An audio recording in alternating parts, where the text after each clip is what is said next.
자, 봅시다. 예, 성취기준 목표가 이거예요. 이 단원에서의 목표. 제목 그대로입니다. 이런 거 됐고. 여기 이제 대단한 길잡이 같은 건데.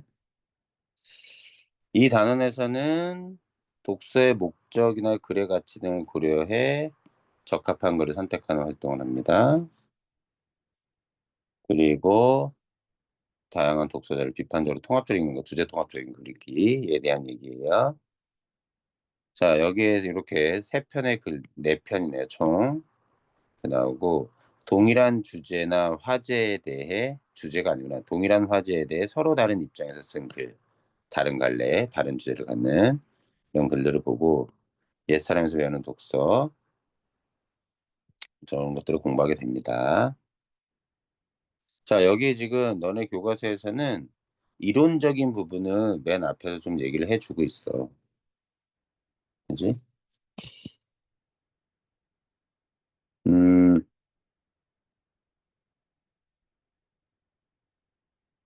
자, 좋은 글을 읽은 경험이 우리에게 감동, 즐거움, 성찰의 경험으로 독자를 성장시킨다. 그래서 독서라는 건 상당히 중요한 것이고 여기 시에서 인용된 거 그겁니다.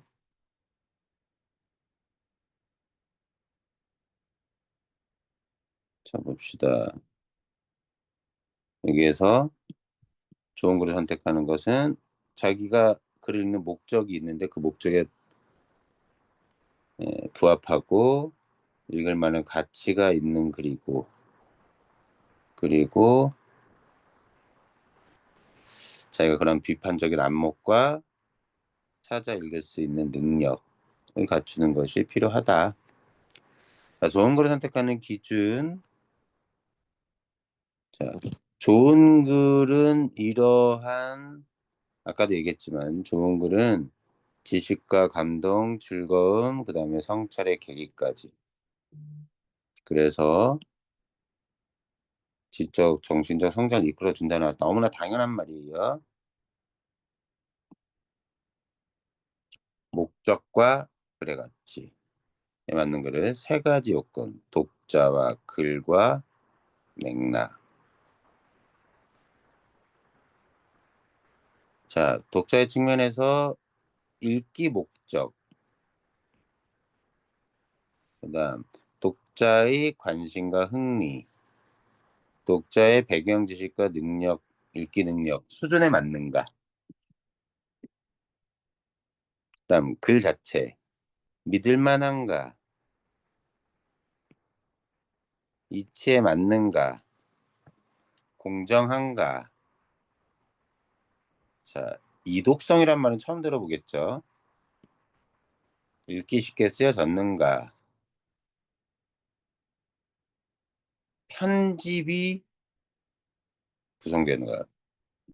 여기는 지금 다 내용적인 것 관련 있죠? 자, 맥락. 독서 공동체의 평가가 긍정적이에요. 사회적 평가가 여러 세대를 통해 검증된 것인가? 그건 클래식인가? 고전인가? 이런 것들 얘기하는 거죠. 음, 먼저 읽은 사람들 혹은 평론가들 아니면 그런 사람들의 평가가 괜찮은가? 이런 것들에 대한 얘기입니다. 별건 없고요. 전 이론적인 부분이어서 아마 학습지에서 설명이 나올 거고 문제 내용은 여기서 관련된 거고 경수필입니다. 중수필이 아니라 옛사람의 독서법에 대한 그래서 옛사람에게서 배우는 독서라는 제목에서 알다시피 옛사람의 독서법을 소개하면서 자, 조선시대 학자들의 독서법입니다. 그것을 사례로 자신에게 적합한 독서 방법을 찾아 익히는 과정의 중요성 제시하나 봅시다, 그냥. 자, 누구나 살아오는 동안 마음 깊이 간직한 책이 있게 마련이다. 잠깐만요.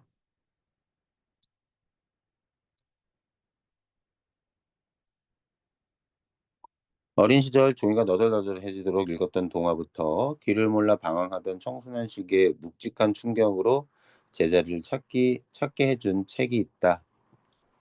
마음속 깊이 간직한 책에 대한 사례. 학문의 길에서 만나 인생의 스승이 된 고전도 있고, 늘 힘이 되고 일깨워주는 책 몇 권이 함께할 수 있다면 그의 독서는 쓸쓸하지 않을 것 같다. 자, 누구나라고 하지만 요즘 시대는 쉽진 않을 것 같아. 마음 깊이 간직한 책이 워낙 문화가 핸드폰 문화로 바뀌어가지고 그런 책이 좀 쉽진 않을 것 같은데. 책은 우리 주변에 쌓여 있다. 우리는 다양한 목적으로 책을 읽는다. 공부에 도움을 받으려고 교양을 쌓기 위해 읽는다. 문제 해결을 위해 정보를 책에서 찾기도 하고 여가 생활을 위해 자, 요런 것들 여기서 설명하는 얘네들이 자, 문제 해결, 교양, 학습, 학습, 여가 생활 등 얘네들이 다 독서의 다양한 목적을 소개한다고 보시면 됩니다. 가보지 못한 곳, 겪어보지 못한 일, 갈 수도 없는 옛날도 책을 통하면 자유롭게 오갈 수 있다. 책은 시공을 초월해 다른 사람들의 생각을 이해할 수 있게 해주고 상대와의 대화에서 화제를 깊고 풍부하게 만들어준다. 이때 상대와의 대화라고 하지만 이때 대화는 책을 읽은 사람들과 함께 대화하는 걸 수도 있겠고요. 그렇게 하는 게 맞겠지. 이때 다른 사람, 이때 어, 작가라고 생각해도 나쁘진 않을 것 같습니다. 더 가보죠. 그렇다면 책은 어떻게 읽어야 할까?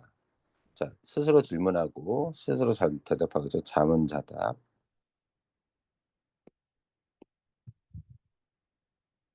자, 이미 얘기했습니다. 목적에 맞으며 가치 있는 책을 선택하고 적절한 방법을 찾아 읽어야 한다.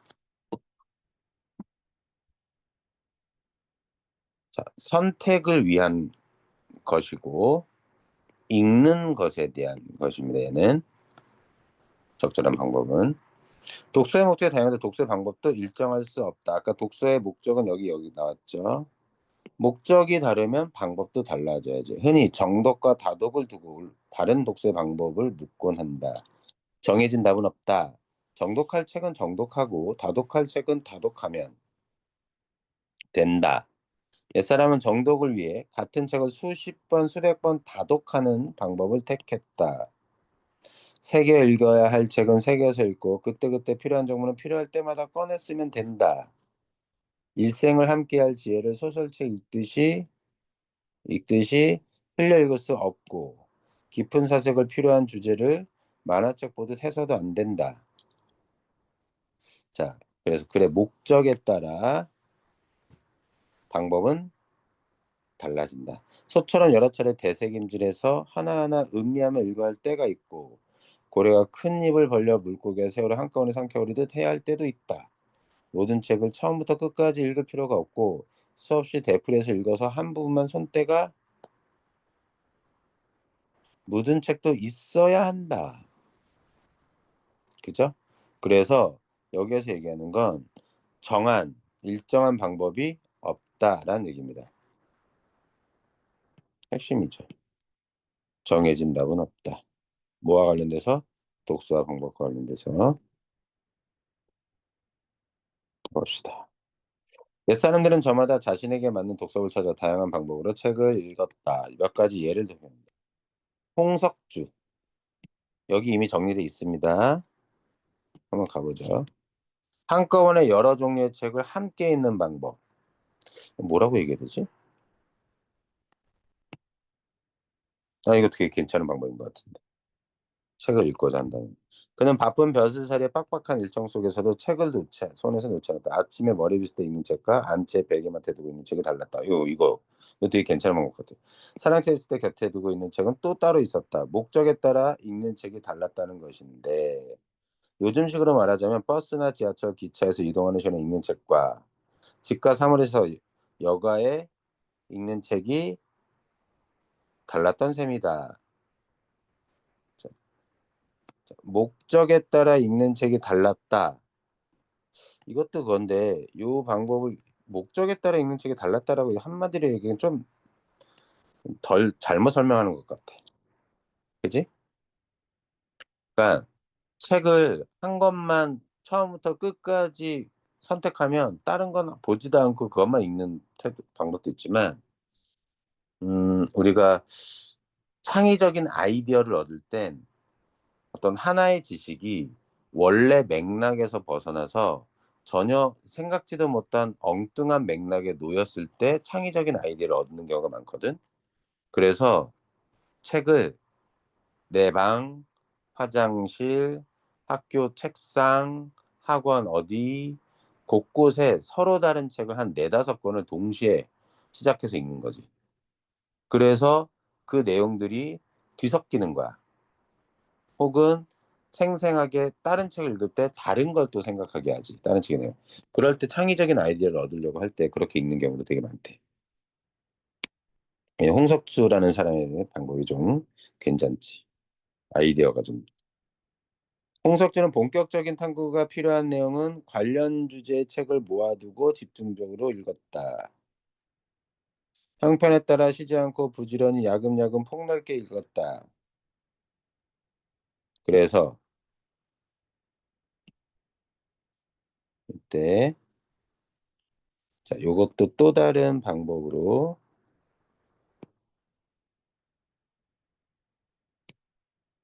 요거는 요거를 또 구체화한 내용이라고 보셔도 됩니다.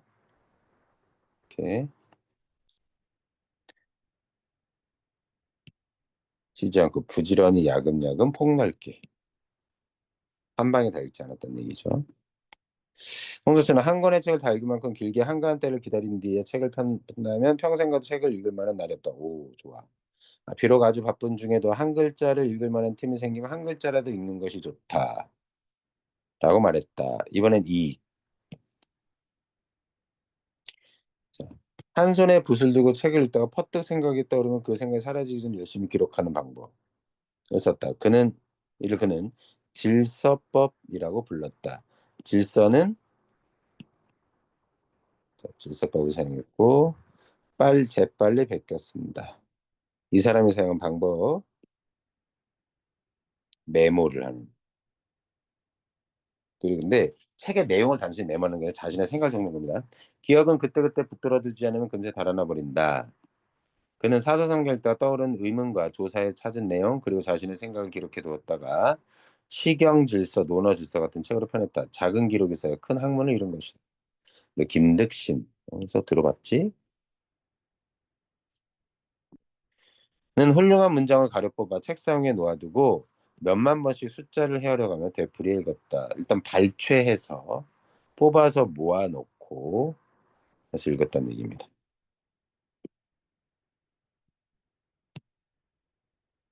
제일 좋아했던 백이열전은 1억 번도 넘게 읽은 것으로 유명하다.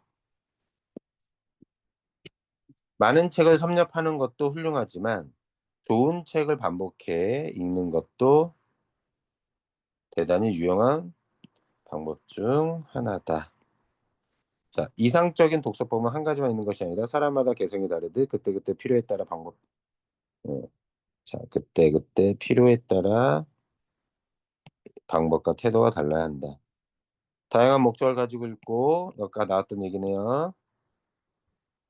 자, 그래서 알맞은 책을 선택하고 방법을 익혀야 된다. 목적과 필요에 따라 책을 선택할 때는 우선 좋은 글을 선택해야지만 글이 아무리 훌륭해도 내 수준에 맞지 않으면 소화불량에 걸린다. 남들이 다 좋다고 해도 내게 맞지 않는 글도 있다.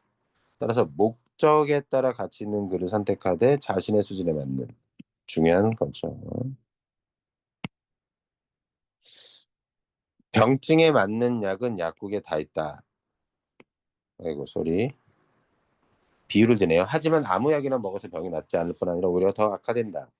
의사의 처방이 있어야 약사가 그것을 조제해준다. 잘 안 낫던 병이 그 약을 먹으면 금세 낫는다.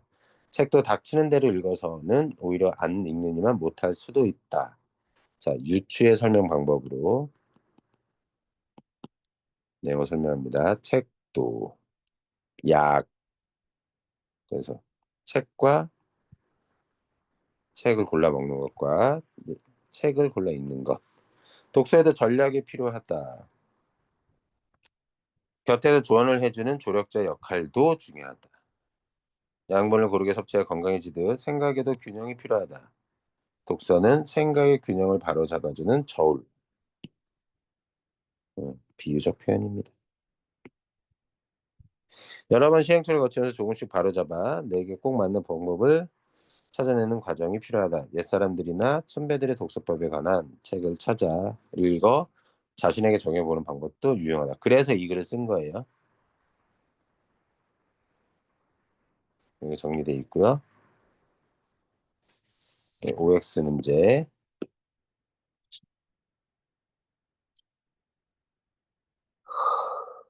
그,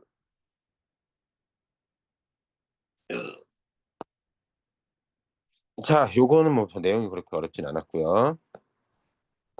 실제로 문제 풀어오면서 우리가 확인해 보면 됩니다. 예, 홍석주와 이 얘네들이 써놓은 것들, 독서 방법들 정리된 것들이고, 나머지 한번 볼까요? 읽은 내용을 기억하고자 노력하는 것은 먹은 음식을 소화시키는 위장의 활동과 동일하다. 이것도 유추적 설명입니다. 자, 뭐에 대한 얘기하는 거예요? 읽은 내용을 기억하고자 노력하는 것. 어떻게 해야 되냐? 먹은 음식에 소화돼 에너지를 만들어야만 인간이 살 수 있듯. 독서를 통해 내용을 기억해야만 정신적으로 살아갈 수 있다.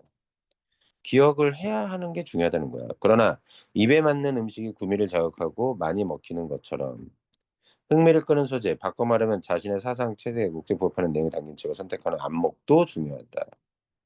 그래서 어떤 책의 내용이나 읽고 기억해야 될 게 아니라 음, 자신의 가치관과 목적에 부합하는 내용을 읽어야 돼. 내 자신의 사상 체계에만 부합하는 내용을 읽는 것도 좀 문제는 있어. 다양한 관점을 가지려면 그렇지 않은 것도 선택해서 읽을 줄도 알아야 되는 거지. 뭐 어쨌든 그래. 이 옛날 사람이 쓴 그러니까 잠깐 볼게요. 정신을 위한 청량제로서 그리스 로마 시대의 고전을 읽는 것보다 더 좋은 경험은 없다. 하루에 단 30분이라고 고전의 대가들이 남긴 작품 읽는다면 얼마 안 가 정신의 진보를 느끼게 될 것이다. 고전 읽기. 그리스 로마 시대의 고전. 고전은 수천 년의 세월을 건너온 만큼 작가의 위대한 정신을 담고 있기 때문이다. 30분이나마 그들이 남긴 예술을 접하게 되면 인생은 더욱 풍요로워지고 생활에 지친 감성도 날카로워진다. 고전 읽기의 효과입니다. 별거 없어요. 계속 비유적인 표현을 쓰네요. 그렇게 봐주시고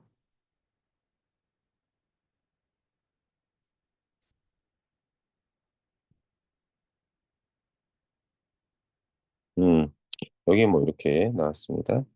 나머지는 됐어요. 조금만 더 할게. 음,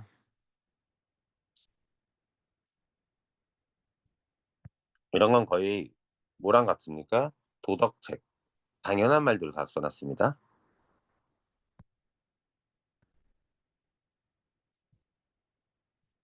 됐고요.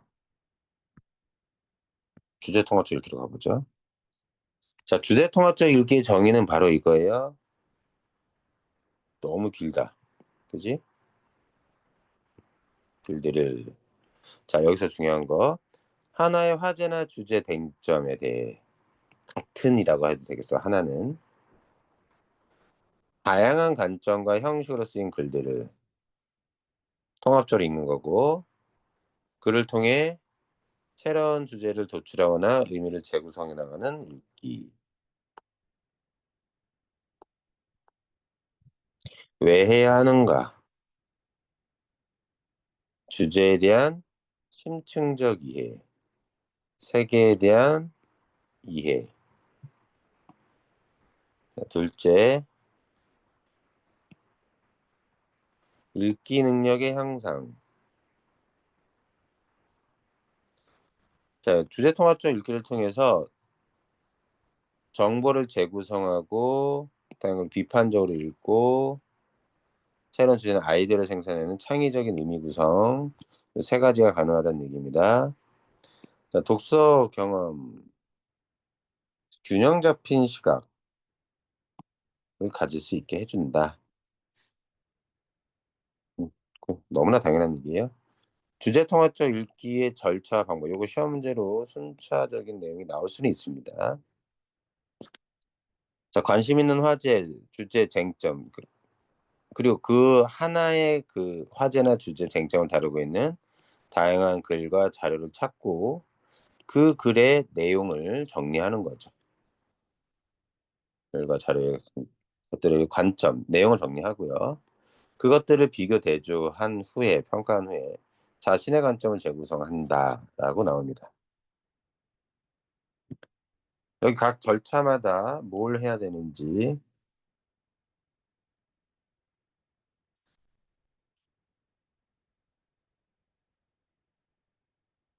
너무 이 용어 제목 자체에 다 들어 있습니다. 여기 쟁점 확인해서 질문을 만든다는 게 좀 처음 좀 생뚱맞게 들어가 있는 것이고 나머지는 다 그렇잖아요. 자료 선정, 글 선정, 관점 정리, 용어와 개념 정리 이런 것들.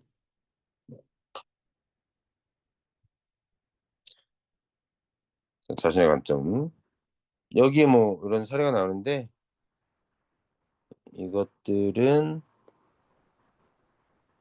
굳이 읽지 않겠습니다.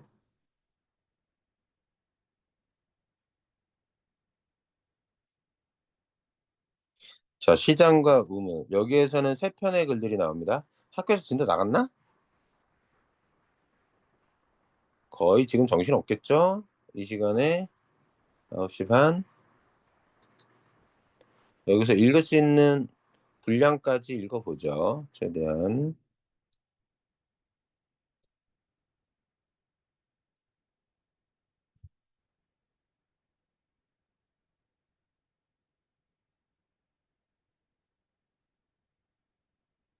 우리 우진이란다. 우진이 누구야? 지우는 어디로 갔지? 소율이. 자, 봅시다. 시장과 의무. 자, 논설문입니다. 주장하는 글이죠. 중국과 우리나라의 상황을 비교해 설명하는데 차이점을 언급하기 때문에 설명 방법으로 따지자면 대조가 되겠습니다. 비유적 표현도 사용한대요. 누가 썼더라? 박제가라가는 조선 후기의 실학자였던 북학파라는데 청나라를 배우자라는 걸 주장했던 사람입니다. 제목이 시장과 우물입니다. 한번 가보죠. 영경의 9개 성문 안팎으로 뻗은 수십 리 거리에는 관청, 관아와 아주 작은 골목을 빼놓고는 대체로 길을 끼고 양옆으로 상점이 늘어서 있다. 자, 영경 여기 나오지만 청나라의 수도입니다. 시골도 마찬가지로 그렇게 점포가 늘어서서 마치 옷에 가선을 두른 것과 같다. 가선 여기 어이풀이 있어요. 가장자리를 뭐 띠를 두른 것 같다는 겁니다. 여기 보세요. 중국. 이 길을 토대로 해서 양옆에 다 이게 상점 아닙니까? 이런 거 얘기하는 거예요. 더 가보죠. 자, 그럼 어디도? 수도인 서울 연경도, 시골도, 상점들이 이렇게 상점들이 점포들이. 자, 상점은 제각기 점포 이름과 파는 물건 이름을 세로 가로 세로로 간판을 세워 걸어두었으므로 금빛 글자 휘황찬란히 빛난다. 큰 길에는 따로 판잣집을 더 설치하여 붓게 색칠해놨고 골목 입구나 문 앞엔 제각기 아름답게 조각한 돌이나 나무로 만든 기둥을 세워놓았다. 점포 안에는 늘 사람들이 빽빽하게 들어차서 마치 연극을 관람하는 인파 같다. 또 동학묘와 융복사 등지에서는 특별한 날을 정해 시장을 여는데 진귀한 보물과 괴상한 물건들이 매우 많았다. 자, 여기까지 묘사한 겁니다. 청나라에서 본 상업이 매우 발달한 중국의 모습. 여기를 보셔야 돼요. 우리나라 사람들은 번화한, 화려한 중국 시장을 처음 보고서는 오로지 말단의 이익만을 속한다. 말단은 끄트머리죠. 자, 조선시대 신분계층은 사농공상이었고 그 중에 상업을 가장 천시했습니다. 그래서 왜 상업은 스스로 물건을 만들지도 않고 농사짓지도 않고 그렇다고 나라를 운영하는 엘리트 축에도 들어서지 못하니 남들이 만들고 생산해낸 것만 가지고 여기저기 유통시키면서 중간 마진이나 돈 가지고 돈 먹는 그런 직업을 상업이라고 생각했기 때문이야. 이것은 하나만 알고 둘은 모르는 말이다. 자, 우리나라 사람들이 가진 그 견해에 대해서 비판하는 거예요. 무릇 상인은 산업공상 네 부류의 백성 중 하나지만 그 하나가 나머지 세 부류를 소통시키므로 그 열의 셋의 비중을 차지하지 않으면 안 된다. 아주 중요하다. 상인이 곧 30%의 비중을 차지한다. 하찮게 여기면 안 된다. 자, 지금 쌀밥을 먹고 비단 옷을 입고 있다면 그 나머지는 모조리 쓸모없는 물건으로 간주할 수 있다.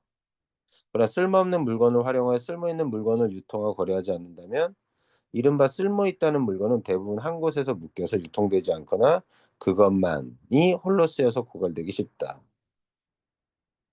자, 그래서 여기서 되게 중요한 건 뭐냐. 그래서 유통을 담당하는 게 누구다? 바로 상인, 상업이다. 자, 요게 이제 허생전이라는 소설 같은 데 있긴 한데, 자, 유통되지 않을 때, 유통이 제대로 이루어지지 않을 때, 물자의 흐름이 막힌다는 얘기죠. 따라서 옛날에 성왕께서는 뛰어난 왕들은 보석과 화폐 따위의 물건을 만들어 덜 기묘한 물건으로 더 기묘한 물건에, 기묘하는 중요한 물건의 상대가 되도록 하셨고, 쓸모없는 물건으로 쓸모 있는 물건을 사도록 했다. 좀 이상하죠? 보석과 화폐 따위가 뭐겠어? 쓸모없는 물건이에요. 이게 신기하지. 보석과 화폐 따위의 물건을 만들어. 얘가 바로 뭐야? 덜 기묘한 물건. 쓸모없는 물건. 이렇게. 그럼 뭐야, 얘네들은? 더 기묘한 물건. 다른 색깔 할까? 더 기묘한 물건, 쓸모 있는 물건. 이것들이 뭐예요? 아, 솔직히 돈 5만 원짜리 지폐가 뭐에 쓸모가 있어? 사용 가치를 생각해 보란 말이야. 사용 가치. 교환 가치가 아니라.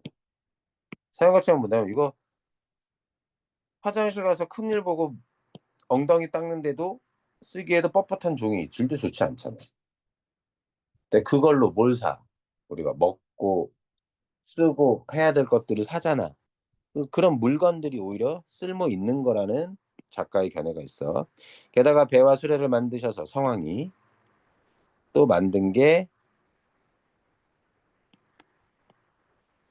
얘를 만들었고요. 이번엔 배와 수레도 얘가 만들었다고 보는 겁니다. 험준하고 외진국가서 물건을 유통시켰어. 그렇게 하고도 천리만리 먼 곳에 물건을 이르지 못할까 봐 염려하셨다. 이렇듯이 백성들에게 폭넓게 베풀어 주셨다. 그래서 그 뛰어난 임금들도 그랬는데 그러지 못하고 있는 거잖아. 근데 가볼까요? 지금 우리나라는 이제 비판합니다. 지방이 수천이라서 인구가 적지 않고 멀어 갖추어지지 않은 물산이 없다. 그러니까 모든 물건들이 생산물들이 존재한다. 인구도 많고. 그럼에도 불구하고 상가물에서 얻어지는 이로운 물건은 여기 있는 쓸모있는 물건은 전부 세상에 내놓지 못하고 경제를 윤택하게 하는 도를 제대로 갖추지 않았다. 자, 여기 중요합니다. 비판하는 거 우리나라. 아까 연경 대조입니다. 상가물에서 얻어지는 이로운 물건이 세상에 내놓으려면 유통이 필요하다는 거야. 근데 유통이 되고 있지? 당연히 않다.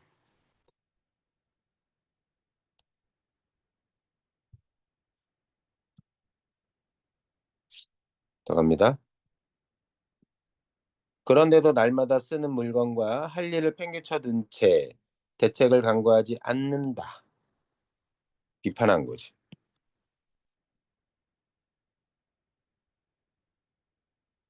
우리나라의 경제 상황에 대해. 그러고서 중국의 주택 수레만 색색이 하는 거 보소 너무 사치가 심하다라고 말해버린다. 중국이 사치로 망한다고 할 것 같으면 우리나라는 검소한 탓에 스티할 것이다. 왜 그러한가? 물건이 있음에도 불구하고 쓰지 않는 것을 검소함이라고 일컫지. 있음에도 쓰지 않는 게 검소한 것이지. 물건이 없어 쓰지 못하는 것은 검소함이라고 하지 않는다. 자, 검소함의 정의입니다.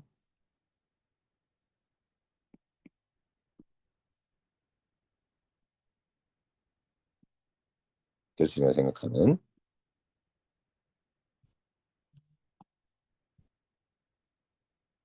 현재 우리나라에는 진주를 캐는 집이 없고 시장에는 산호의 물건값이 매겨져 있지 않다. 금이나 은을 가지고 점포에 들어와선 떡과 엿을 사 먹죠. 없어. 이런 우리 풍속이 정녕 검소함을 좋아하여 그렇겠는가? 단지 재물을 사용할 방법을 모르는 것에 불과하다. 재물을 사용할 방법을 모르기에 재물을 만들어낼 방법을 모르고 재물을 만들어낼 방법을 모르기에 백성들의 생활은 날이 갈수록 궁핍해 간다. 여기 이런 걸 표현 방법이 뭐예요? 연세법이네요. 재물을 사용할 줄 몰라. 그래서 재물을 만들어내지 못해. 자, 재물을 만들어 연세법이라고 보면 안 되겠다. 또 연세법이라고 봐도 되겠다. 미안해. 그리고 재물을 만들 줄 모르기 때문에 생활이 궁핍해져 가는 거죠. 연세법. 우리나라는 검소하고 싶어서 검소한 거냐? 그게 아니라는 거야. 경제가 제대로 활성화되어 있지 못하고 생산과 그것들이 소비가 유통되지 않기 때문에 제대로 가난해진 것뿐이죠. 재물은 비유하자면 우물이다. 자, 유추적 사고입니다. 우물에서 물을 퍼내면 물이 가득 차지만 길어내지 않으면 물은 말라버린다. 마찬가지로 비단 옷을 입지 않으므로 나라에는 비단 짜는 사람이 없고 결과로 배를 짜는 여인의 모습을 볼 수 없게 되었다. 자, 생산은 소비가 왕성해질수록 생산도 왕성해지는 그걸 얘기하는 거죠. 제대로 된 소비가 일어날 때 제대로 된 생산이 일어날 수 있다. 조잡한 그릇을 트집 잡지 않고 물건을 만드는 기교를 숭상하지 않기에 자, 기술 이걸 트집 잡아야 되고 물건을 만드는 기술을 존중해 줘야 된다. 그래야만 공장, 도공, 풀무장이가 기술자들이죠. 물건을 만드는 기술자들.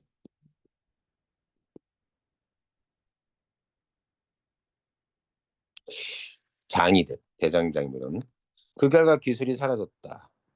나아가 농업은 자, 여기는 사농공상 중에 공.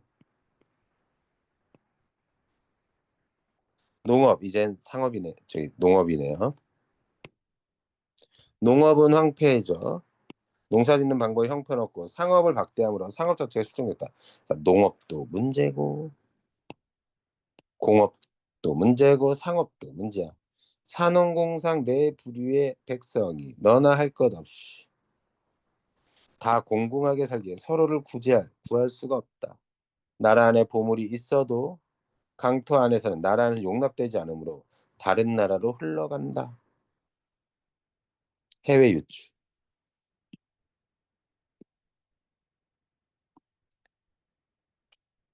남들은 날마다 부해지건만 청나라 얘기하는 거야. 청나라. 응? 우리나라는 날마다 가난해지. 이것은 자연스러운 당연한 결과란 얘기야. 당연한 결과. 지금 종각에 있는 종로 네 거리는 연달아 있는 시장 점포의 거리가 1, 2가 채 안 된다. 광화문 사거리가 생각하시면 돼요. 광화문대로. 중국에선 내가 거쳐간 시골 마을의 점포가 되게 면리, 시골 점포 마을, 시골 마을의 점포들. 거기에 운송되는 물건의 번성과 품목의 다양함은 모두 온 나라의 물건으로도 미치지 못한다. 우리나라 온 나라의 물건을 비교해봐도 시골 마을에서 유통되는 물건과 판매되는 이런 것들은 물량이 장난이 아니란 거야. 점포 한 개가 우리나라보다 더 부유한 것이 아니라 응? 물자가 유통되느냐 되지 못하느냐에 따른 결과다. 그래서 유통이 대단히 중요하다는 얘기를 얘기하고 대조적인 설명문으로 얘기합니다. 윤리적 수업이 일과되는데 시간이 좀 애매한데 기사문인데 일단 여기까지 할까요? 나머지는 수요일 날 할까요? 뭐 어때요? 네, 가야 될 거 아니야? 15분이면 읽을 수 있나? 오케이, 오늘 여기까지 하고 다음 시간에 어, 수요일 날 나머지 부분 읽고 또 틈 내서 또 읽고 문제 관련 자료 또 보내드릴게요. 오늘 여기까지 하죠. 그러면 수고했습니다.